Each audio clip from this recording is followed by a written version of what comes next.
Joining me now is the president of Niger, Mohamed Bazoum, who will be participating in this week's U.S.-Africa Leaders Summit. He is also joined by his interpreter. Thank you both so much for being here. We really appreciate it. Thank you, Katrina. So let's just start with the big news. President Biden is going to push to get the African Union to join the G20 summit. How significant is this push by President Biden? Je pense que c'est une chose que l'Afrique mériterait en effet. Et le président Biden a été bien avisé de suggérer ça, de le concevoir. I believe this is a very good thing that Africa deserves, and President Biden has been enlightened to organize and conceive this.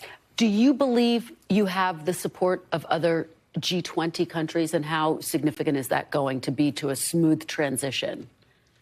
Oui, je le pense en effet, parce que tous ont conscience que l'Afrique mérite de siéger là.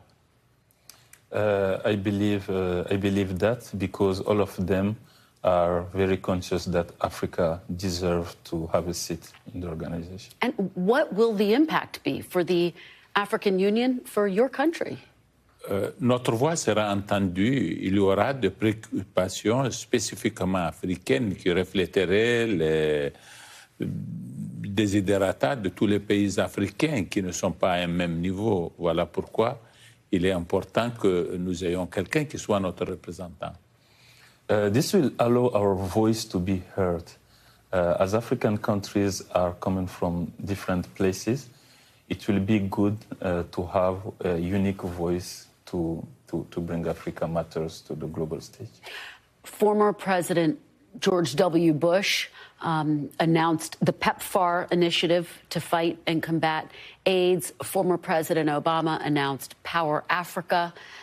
And yet, President Biden is not expected to announce a major new initiative in Africa. Are you disappointed?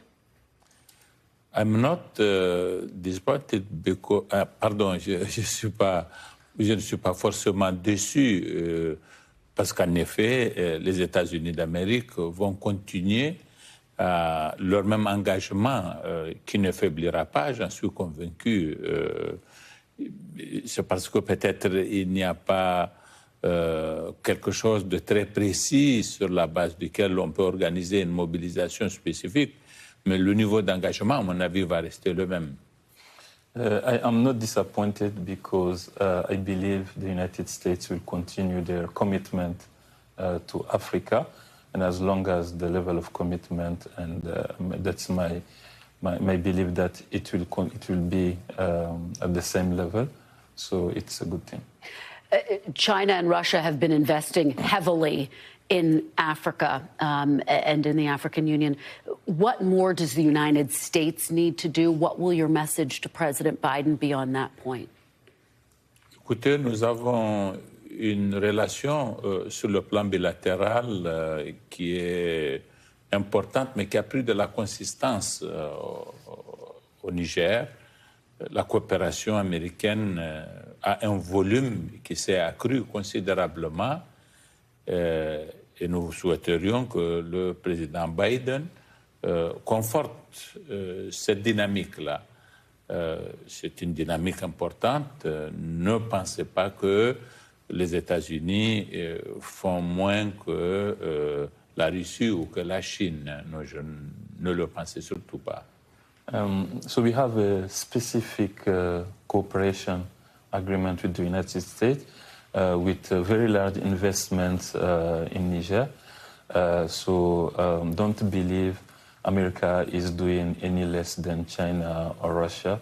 It's just different types of engagements. One more very quickly. Obviously, Russia has invaded Ukraine. Given all of the investments by Russia, what is your reaction to the war in Ukraine, and do you denounce Russia's actions?